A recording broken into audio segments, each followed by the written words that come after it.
안녕하십니까 구독자 여러분. 오늘은 25년 1월 19일입니다. 전국 영업용 화물차 번호판 시세점 알아보고 있습니다. 대표님 본인 소개 좀 해주세요. 예, 안녕하세요. 전국구 영업용 칼산 상사 이원복입니다. 네, 대표님 이번 주에도 영업용 화물차 번호판 시세는 변동이 없죠? 예, 역시납니다. 전주와 동일하게 진행되고 있는데요. 네. 개인 소형부터 말씀드릴게요. 개인 소형은 1.5톤 이하 2,950만 원에 거래되고 있고요.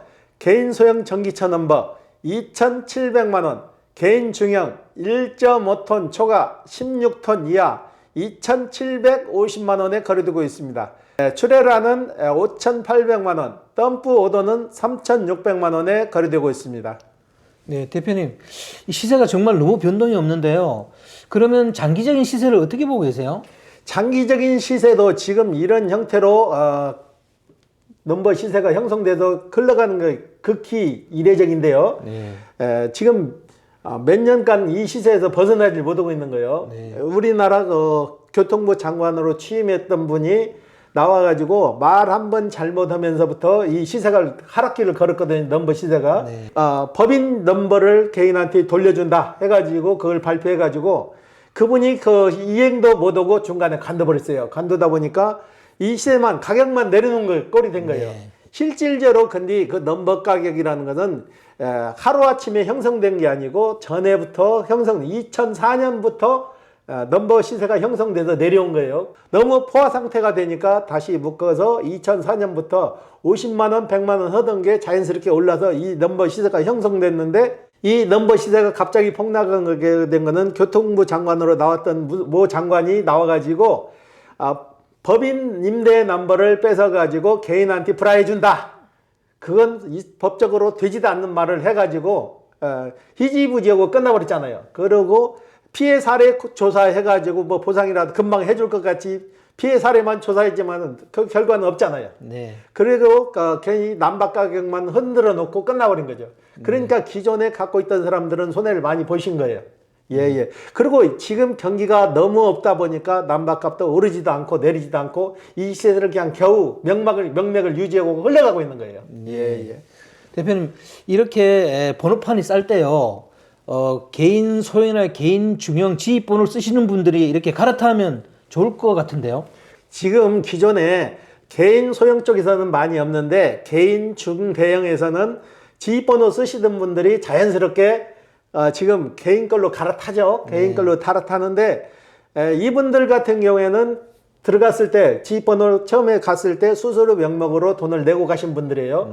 이분들은 그 지입료 내고 쓰다 보니까 손실률을 따지다 보니까 아니다 싶으니까는 개인 중형으로 이제 갈아타시는 거죠.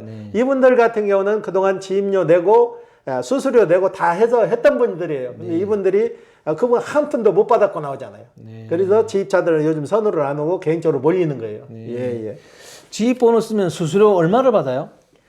다 회사마다 틀리는데요. 보증금 쪽으로 600만 원, 700만 원 그거 없앤다고 해도 안 없어지고 지금도 받잖아요. 그리고 보통 25만 원에서 27만 원 사이 바꿔요. 예. 이번 주 거래건 중에서 인상이 남는 건 있나요? 예, 전에도 제가 말씀드린 분이 있거든요. 저희한테 개인 택시 2번 사서 2번 팔고 화물차 3번 사서 3번 파는 분이 제가 더 이상 이걸 하지 말라고 해가지고 보안업체 취업을 했어요. 근데 2월 달까지 일을 하시고 보안업체에서도 3개월마다 한 번씩 평가를 해가지고 계약을 하나 봐요. 근데 그 계약 3개월 안에 또 계약이 안 돼가지고 다시 2월 말경에 끝나고 다시 온다고 또 전화가 왔어요.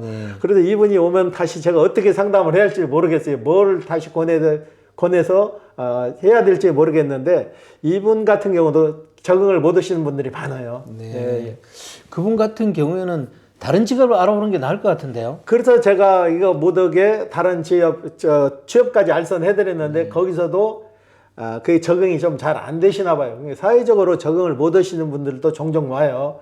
그리고 저희한테 사가지고 가신 분도 몇 분 계시는데 이분들이 사가지고 가서 일을 열심히 하는 게 아니고 며칠 해보다가 안 되니까 차를 세워놔 버리는 거예요. 차를 세워놓게 되면은 이거 화물 같은 경우는 한번 사게 되면은 6개월 보유를 해야 되거든요. 6개월 보유 기간이 안 되니까 6개월 동안 기다리는 거죠. 차는 세워놓고 일도 안 하고. 그러니까 이게 얼마나 큰 손실인지 모르겠어요. 예. 대표님 개인 택시를 사셨다가 적응 못 하시는 분 비율하고 화물차를 사셨다가 적응 못 하시는 비율, 이거는 어떻게 될까요? 개인 택시는 가격이 비싸고 5년이라는 양도 기간에 묶여서 그래도 적응하나 못하나 해야 되니까는 그래도 좀 적응을 하시고 되돌아오는 확률은 거의 없는데, 화물 같은 경우는 6개월 보유만 하게 되면 다시 팔 수가 있거든요. 네. 잠깐 일해봤는데 아니다 싶으면 차를 5개월, 6개월 세워놨다가 다시 돌아오는 확률이 많죠. 네. 예. 화물차 적응을 못한 이유는 가장 주된 이유가 뭘까요? 너무나 손쉽게 생각한 거죠. 가면은 지게차로 상하차 하고 가면 돈 착착 주고 그런 개념으로 생각했는데, 돈 받기도 어렵고 일도 없고 수작업 같은 거 걸리면은 힘들고 하니까 그 적응을 못 하는 거죠. 네. 그런 걸 좀 알고 진입해야 되는데, 그죠? 너무나 정보 없이 진입하게 되면 실패 확률이 좀 크죠. 네. 대표님, 인천도 화물차 공용 주차장이 좀 많이 부족하죠? 많이 부족한 정도가 아니라 거의 없죠. 그래가지고 요즘 돌아다니면서 제가 유심히 쳐다보는 게, 현수막을 많이 걸어놔요. 네. 몇 월 며칠부터 언제까지 주박차 집중 단속. 그러면 이분들한테 죽으란 얘기예요. 주차장을 확보해주고 주박차 단속을 해야 되는데, 주차장 확보도 안 한 상태에서 자꾸 주정차 단속만 하게 되면 이 차들이 다 어디로 가냐고요. 네네. 시간제로도 누누이 얘기했지만 이면도로 같은 데는 시간제로에서 허용을 좀 해줘야 되는 거죠. 네. 시간을 해줘갖고 몇 시에서 몇 시까지는 가능하게 해서 그 주차난을 해결해야 되는데, 주차장은 만들지도 않고 주차 단속만 한다는 거, 이거 진짜 잘못된 법이에요. 예. 그래서 화물차 주차 단속에 대해서 좀 얘기해 보겠습니다. 화물차 기사님들이 그 불법 주차하는 이유는 그 주차장 비용 때문에 그런 게 아니고 실제로 거주지하고 멀기 때문에 그 불법 주차할 수밖에 없다, 이렇게 얘기하는데 이것도 맞는 얘기 아닌가요? 큰 대형차를 하시는 분들은 승용차로 주차장에다가 큰 차는 주차를 시키고 승용차로 왔다 갔다 하거든요. 근데 그런 분들은 특혜받은 분들이에요. 어떻게 재수 좋게 주차장 하나 찾아가지고 들어가서 공영 주차장 들어가서, 그것도 공영 주차장도 한 번 들어가면 계속 쓰는 게 아니고 어느 정도 되면 계속 돌리나 봐요. 돌려서 그 당첨된 사람들만 한해서 그러지. 그러니까 이면도로에다 자꾸 주차를 시키는데, 주차시키는 거 주차장 확보를 못 해줬으면 딱지 띄는 걸 벌여야 되는데, 딱지는 딱지대로 띄고 주차장 확보가 안 되니까 이중고를 겪고 있는 거죠. 네. 실제로 보면 화물차들이 주차할 곳이 많이 없잖아요. 이거를 자치단체나 정부에서 좀 해결해 줘야 될 부분이 있는 것 같아요. 그린벨트 풀어서 아파트만 질 게 아니고 주차난도 해결을 해주는 게 맞는 거죠. 일단 주차난이 해결돼야 이면도로에 주차를 안 할 거 아니에요. 그래도 기사분님들이 차 없는 이면도로를 선택해가지고 구석구석 찾아다니면서 지금 주차를 하는 상황이잖아요. 그런데 그 이면도로 주차하는 거 구석구석 찾아다니면서 주박차 끊는 그 자체가 모순된 거죠. 네.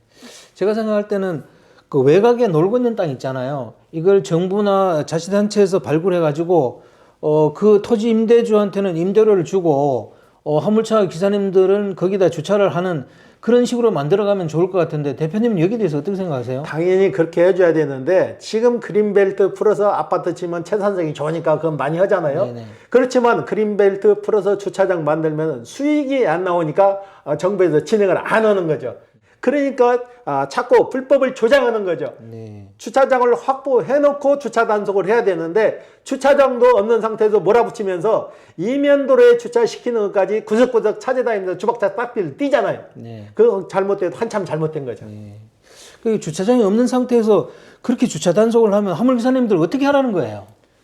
그게 울며 겨자 먹기식으로 구석구석 단속 안 하는 대로 찾아다니는데, 그것도 한계점이 있는 거잖아요. 다 아무리 가서 구석구석 대놔도 구청에서 구석구석 찾아다니면서 딱지는 다 띄잖아요. 그러니까 주차장 확보도 안 해주면서 딱지 띄는 거는 잘못되니까 시간제로 인정을 해주란 얘기죠. 한적한 이면도로에는 시간제로 해서 인정을 해서 얼마든지 차 댈 수 있게 해주고 주차 단속을 해야지, 주차장은 만들어져 놓지도 않고 이면도로에 됐다고 딱지 띄는 거, 그건 없어져야 할 법이에요. 화물차들이 등치가 크잖아요. 실제로 그러니까 주차할 공간이 실제로 부족한 것 같아요. 그럼 이대로 방치할 수는 없고 또 화물차가 앞으로 계속 늘어날 거 아닙니까? 그죠? 그러면 정부나 자치단체에서 이걸 대안을 마련해야 될 것 같습니다. 지금 우리나라 행정이 얼마나 탁상 행정인 거냐? 그 주차장에 차도 안 내면서 서류만 왔다 갔다 하는 주차장이 필요한 거예요. 그래서 지금 화물차를 하시는 분들은 그 주차장에 차도 안 내면서 서류상으로 주차장을 사가지고 구청에다 집어넣게 되면은 금전적 손실만 뒤따르는 거죠. 네. 실질적으로 차도 안 되는 주차장이 무슨 주차장이 필요하냐고요. 그런 증명서를 왜 구태에 첨부해가지고 화물차 하시는 분들한테 이중구를 주냐는 거죠. 네. 예, 예. 지금 화물차 하시는 분들이 있기 때문에 우리가 쉽게 택배도 받고 그러는 거잖아요. 그렇다 그러면 자치단체나 정부에서도 공영 주차장 같은 것도 마련해 줘야 될 것 같습니다. 당연히 마련해 주는 게 맞는 거고, 그리고 차고지 그 자체도 잘못된 거예요. 네. 영업용 하시는 분들은 1년에 한 번씩 차고지 연장을 해서 계속 들어가야 되는데, 그 주차장에 차도 안 되는데 서류상의 차고지를 사는데 돈을 허비하게 만들고, 이건 국가적인 손실이 아니라 화물차 하시는 분들한테만 죽으라 하는 거죠. 네. 그럼 이런 차고지 문제라든지 공영 주차장 확보 문제 같은 거 이런 거를 어떻게 정부에 건의할 수 있는 방법이 없을까요? 화물협회에서 적극적으로 나서야 되는데, 화물협회는 그런 데에서는 나서지 않고 쓸데없는 공연불에만 집중하는 것 같아요. 네. 저희가 맨날 그 얘기를 해도 저희 유튜브 채널 한 번이라도 보시면은 그런 생각을 좀 바꾸실 건데, 전혀 그런 거는 귀기울이지 않는 것 같아요. 네. 예, 예. 지금 그러면 화물차들 중에서 큰 차들은 자기가 하고 싶지 않아도 불법 주차를 할 수밖에 없는 이 현실을 정말 조금 개선하고 싶은데 이거 정말 방법이 없을까요?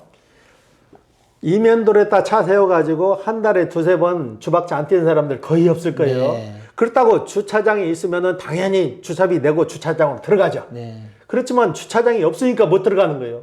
그런데 거기서 딱지를 떼싸니까 화물 하시는 분들도 진짜 어떻게 보면은 계속 벼랑 끝으로 내몰리는 거죠. 네. 예, 예.